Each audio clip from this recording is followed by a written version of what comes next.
Hi, everybody. David Donaldson here with Joe Martin and Michelle Doherty at Real Living at Home, joining us today to kind of take a deeper dive into social media, brand awareness, and how she has built her brand and her relationships through local boards, stature, and relationships with her consumers. Michelle, welcome to Entrepreneurial Impact. Thank you for having me. No, we appreciate having. We always like to have different audience types here. And as I was leading in, you're very dialed in today, and I appreciate you elevating our game a little bit. You know, you didn't show up with a ball cap. You know, you're representing, and I'll say that dials back to the brand, if I had to guess. Yes, it does. I have my grandmother who I spent most of my time with, was a very proper Southern woman, in a sense where she always dressed to impress and put herself together. And then on my father's side, I'm from Dairy City, and dairy girls are known for being always put together, always dolled up. So between the two of those sides, I was destined to kind of come out looking like this. So you represent. Exactly. Fair enough. Well, for those of us that are listening, or for those of our audience that are listening and not watching, or those that are watching and listening, why don't you give them a little background if they don't know exactly who you are? You know, how did you get into this game that we call real estate, and why are you so passionate about social media and the involvement that the approach you've kind of taken at that level? So I got into real estate immediately after college. I was 22 years old. I met a really cool realtor. She was not much older than me. All my friends were going into 9-to-5s with these older, bosses, and I had a cool boss. She made real estate fun, and I didn't know much, and I think that was a blessing at the time when I was getting into it, because I didn't really understand exactly how this world worked, and I got a good worldview of it. And then just naturally, I was going to go back to school to get my graduate degree in DC at GW. I went ahead and took the GREs, did all those kind of things, and just decided that, you know what, I think I'm going to stick this out. I think I'm going to continue doing this real estate thing. And I'm very happy I did, because I've never done anything else. And through truly not doing anything else as far as a career besides real estate, I naturally fell into getting involved at the local association, which propelled me into getting involved statewide and nationally wide.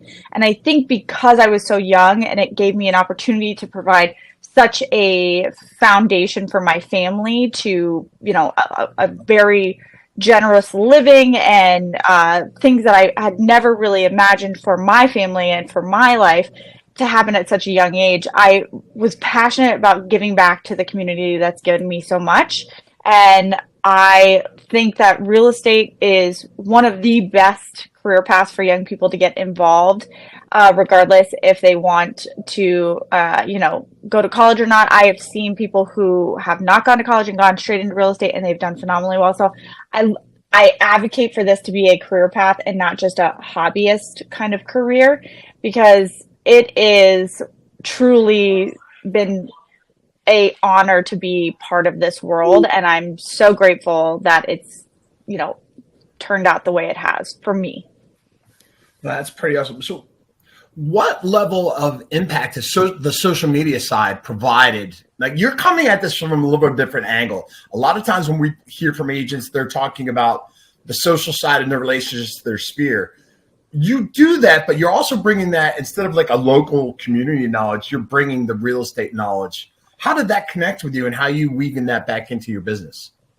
So in 2015, when I decided that I was going to start using social media as part of my business, I kind of took this leap of faith, because I was like, okay, people could make fun of me, because I wanted to be, obvious, like, hey, this is what I do. I'm always here. Here's my knowledge. Here's what I'm doing. This is what my day in a life looks like, without being too aggressive. Because I had this issue. I hated cold calling.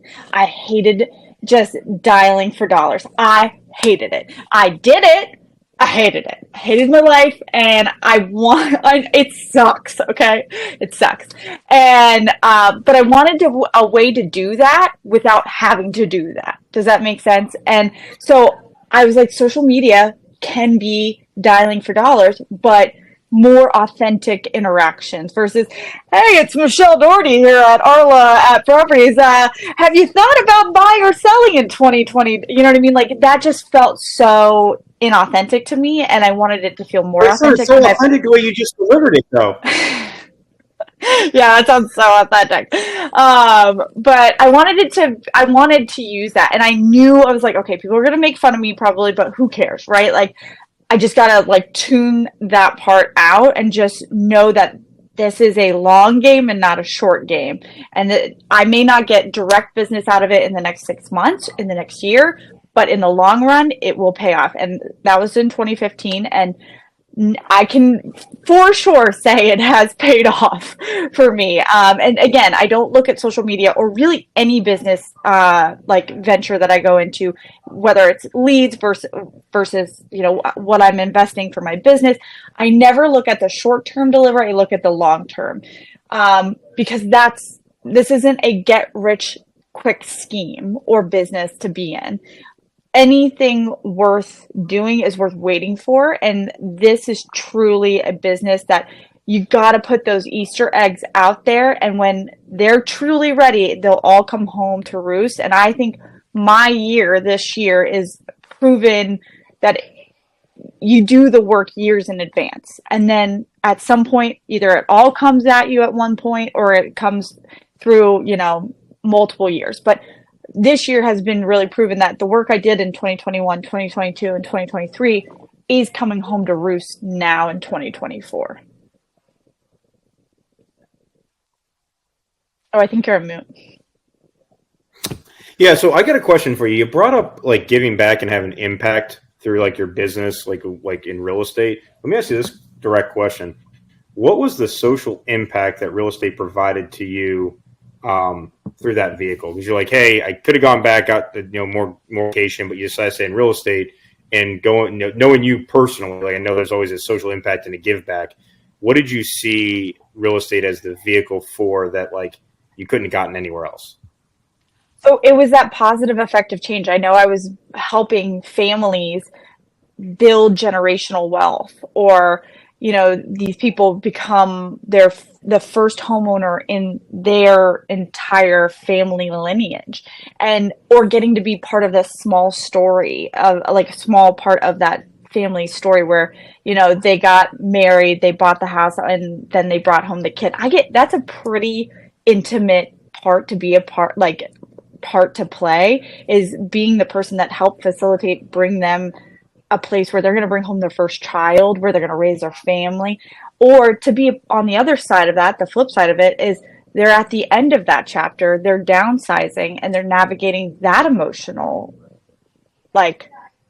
part of selling your home that you've lived in for 35 to 40 years and you raised all your children.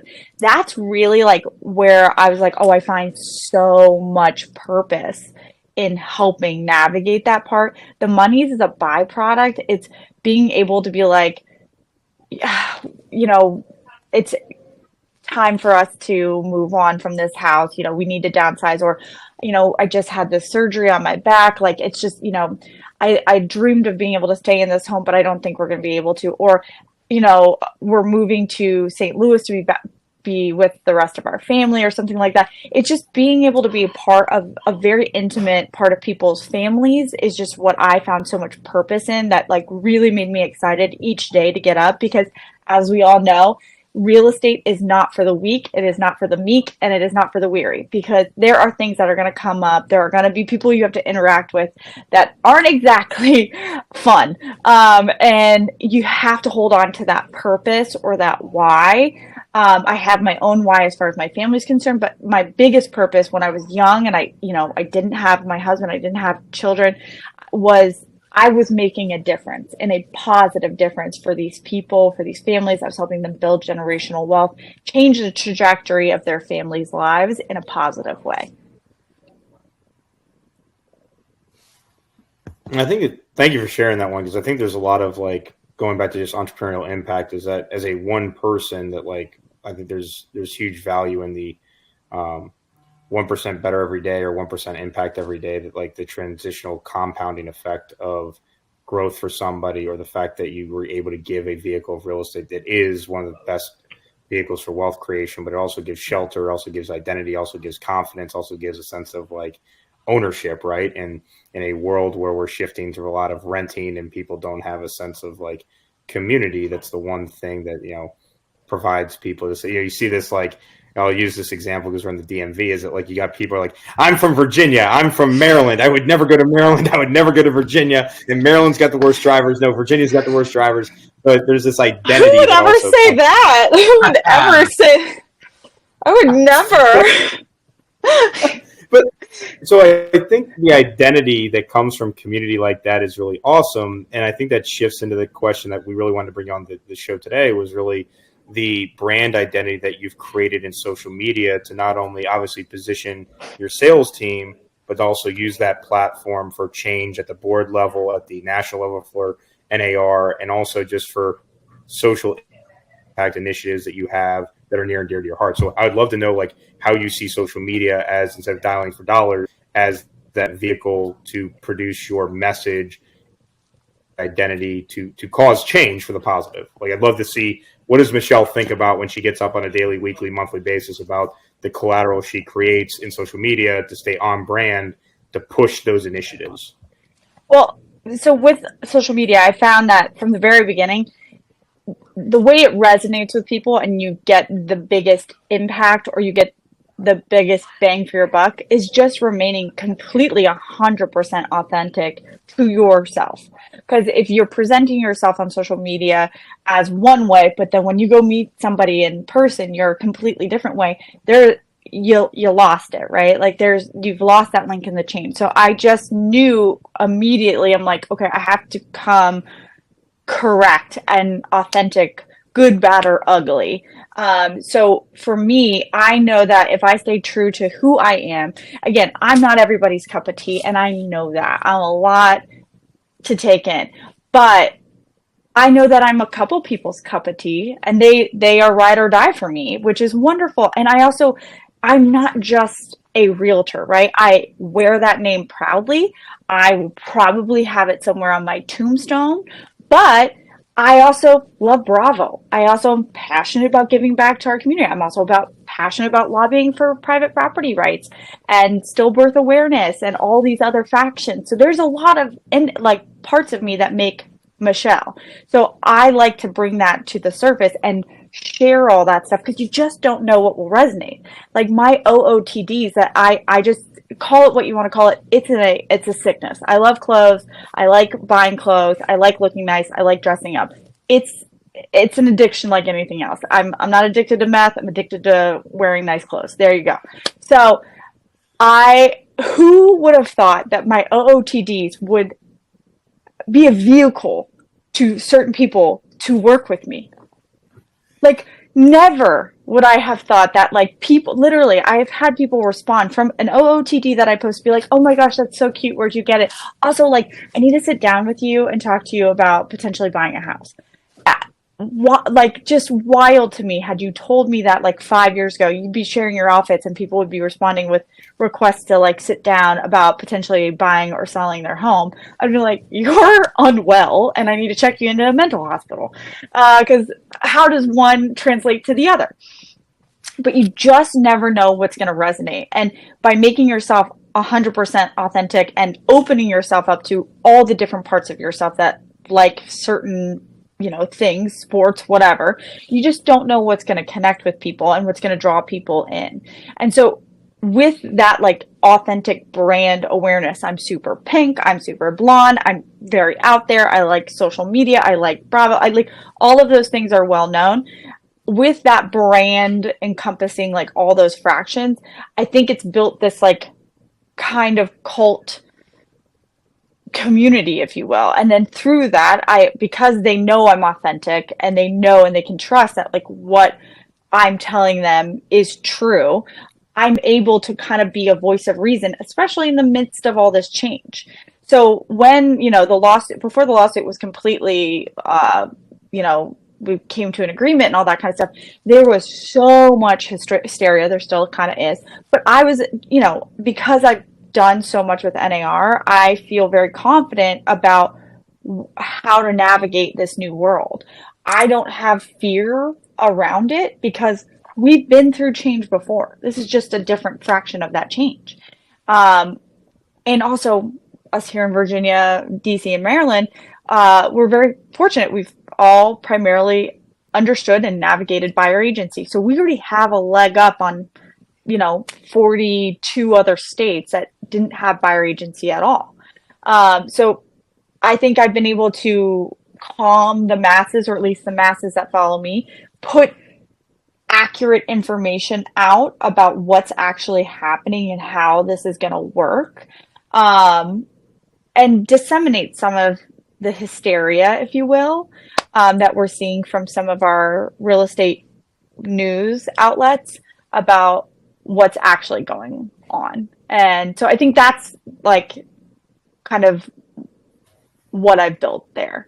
I'm very interested to see, on August 17th and after, how people respond. But I'm going to keep, putting out what's happening. Because again, I tell people, good, bad, or ugly, exactly what I'm experiencing. And I'm going to keep being involved at NAR. I know people have strong feelings about that.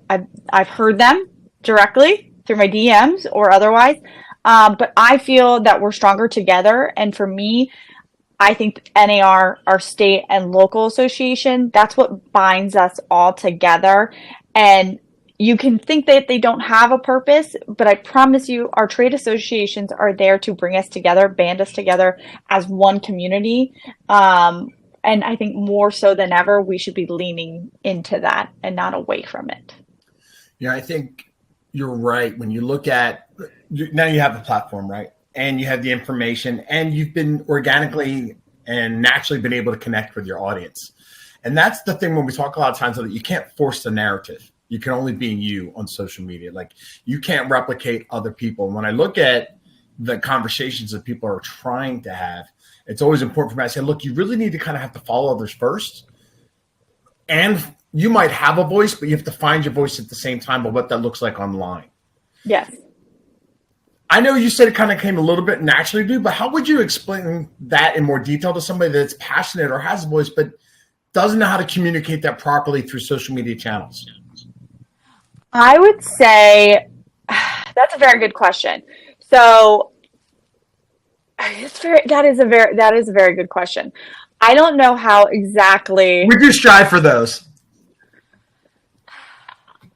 I think it's a series of unfortunate events, maybe I could say, that led to, I don't know. Wow, Joe, I actually stumped somebody after 110 episodes. Because it is very funny, because I'm like, how did I get to be, I think it's one age, right? Like, I am just very comfortable with being who I am. And I don't know if that's because I'm 35 now, because you're, at 25, at 27, 28 even, I would even say at 30, like, you're still sort of figuring yourself out, if you will, as a young adult. But like at 35, like, I truly know who I am. I, know my values. I know what's important to me, and I am, sticking to those values.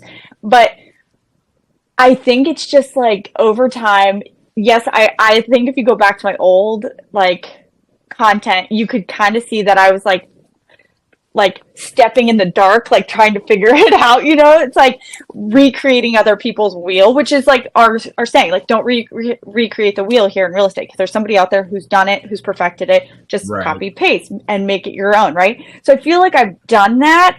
But I also have taken parts from outside of the real estate world, right? Like the blogging world, the, news world, anything like that. I think it's because I'm a diverse person that I have kind of cultivated this version of myself.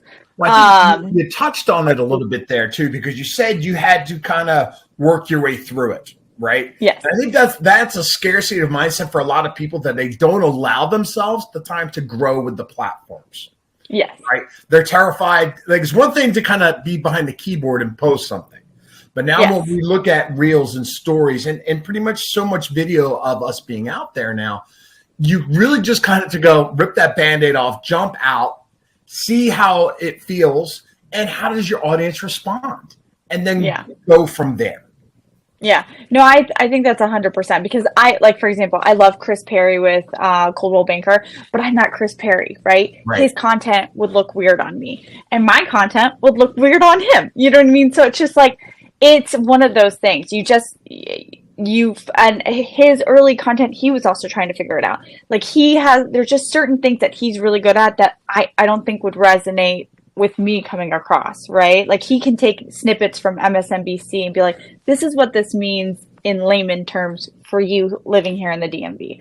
And for me, I'm like, yeah, no, I know that, but like, I don't know if that would also resonate with my people. I don't know. Yeah. But again, maybe I try it. Who knows? There's no fail there. There's no wrong there, right? Exactly, because there's no failing social media unless you literally like commit crimes on social media. Well, we've all seen some fails. I mean, in this realm, like in the realm where we're not doing weird stuff, but like there's no failing, right? Like if a reel or a post doesn't pop off, and like doesn't like go viral, there's no one coming to take me to jail, right? Like there's no one who's going to like take my paycheck from me for it, right? So it's like, if you're again, we still have a code of ethics to abide by. So like if you're adhering to the code of ethics and you're posting your content in that guise that you're always a realtor first, always put that hat on, and you're posting content on the regular, there's no failing. Like if there's just not enough people watching it, you haven't grown enough. Like I'm like below 5,000 followers. That's taken a long time for me to build up. And I don't actively go search out to grow that following. Because for me, I want people to organically find me or be told to go follow me and want to stay and view whatever hilarious content that I try to come up with, you know? Go ahead, Joe. There's two things that I hear you bringing up, Michelle, is that you said you kind of like fall into it, and what I think I'm hearing that one is really just do it. Like, have an idea, see value that someone else would receive in that, and just go do it, and then over time you'll get better about it. So falling into it is literally like part of social media. Your brand strategy is just do it and you'll get comfortable with it. The second one that you're bringing up, which was funny, I'm reading the book called Insights that is literally all dedicated to self-awareness. So what I'm hearing you say for tips and tricks on like marketing yourself is just go do it and figure out the best practices because you're going to get immediate feedback. And number two is, are you self-aware enough about yourself so that you come off authentic, and that if you're authentic, the stuff and marketing you put out is going to come off way better to people because they know it's truly who you are. Exactly. And it doesn't feel forced. It sounds such like a simple answer, but it's, I don't know if people overly complicate it or just so paralyzed in the decision, right? We overly complicate it in our brains because our brain is protecting our body, right? Like our insides like are telling ourselves like we can do it, but our brain's like, no, hold on, let's think about it for a second. Let's safeguard your sanity, your heart, your embarrassment, because our brains are there to protect the rest of the body. Our body might want to do certain things, but our brain is there to basically talk ourselves out of it. Like, for example, the saying, trust your gut. Trusting your gut, especially like for me, I'm a Cancer, right? Like, so my chakra, my gut. Yeah. Are you a Cancer? July 20th, this Saturday. Oh, happy birthday. Here's the thing. When's yours, Joe? Male Cancers can be a little testy. Can be a little spicy. What are you? July 28th, Leo. Oh, Joe rolls. Oh, he's a lion. Our little lion. Oh, that's it. You will forever be known as Simba. It's like astrology impact inside of the real estate community. That's how we're going to change this thing over. Listen, billionaires use astrology. Why the fuck aren't we? Hello. We've gone down such a random caveat. This, but I got one final thing though, because I think it was hilarious to know that we got two Cancers and a Leo on here. You do a ton of give back work through our NVAR, a ton of leadership and donating of your time to NVAR and NAR. And because we're obviously we're an entrepreneurial impact, we interview all kinds of different entrepreneurs, but obviously a focus in real estate.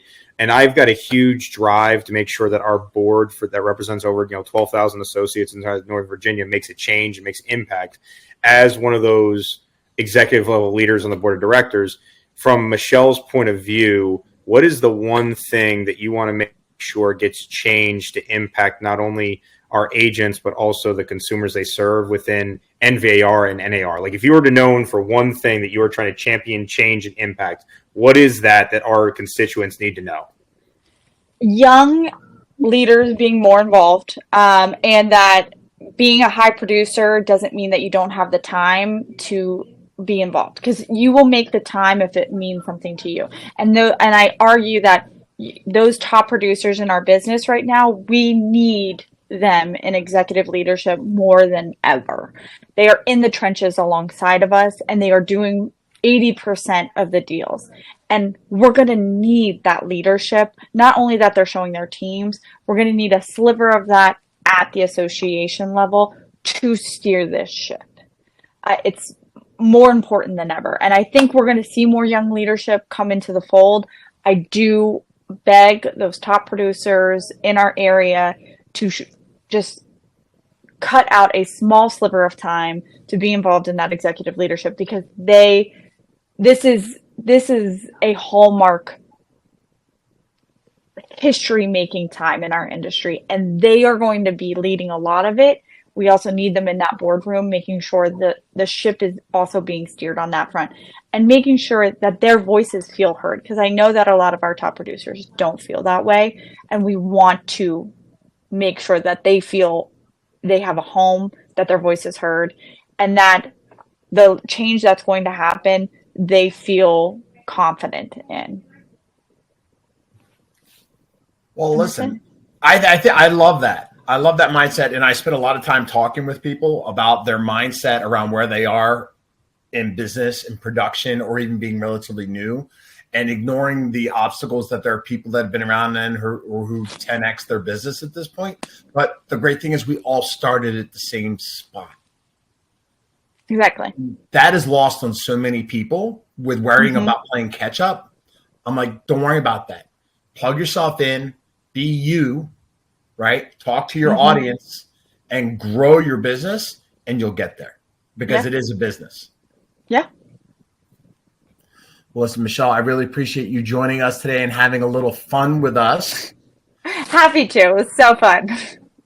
And we reserve the right to call you back in any other time and have a little bit more fun. We'll do an astrology session. I'll do y'all's charts next. That? You know what? Actually, we could do that. We should actually have some fun and actually get rid of this all business stuff and actually see what it means to have astrology. Because I'm saying, listen, now's the time to clue in. I'm just saying. All right. So everybody, if you're listening, you want your chart read, reach out to Michelle. I don't know how to do your chart, but I got a great person to do it for you. Oh, fantastic. Well, excellent. Well, thanks for helping us out. Thanks for talking to our people, and we'll see you next time. Bye, guys.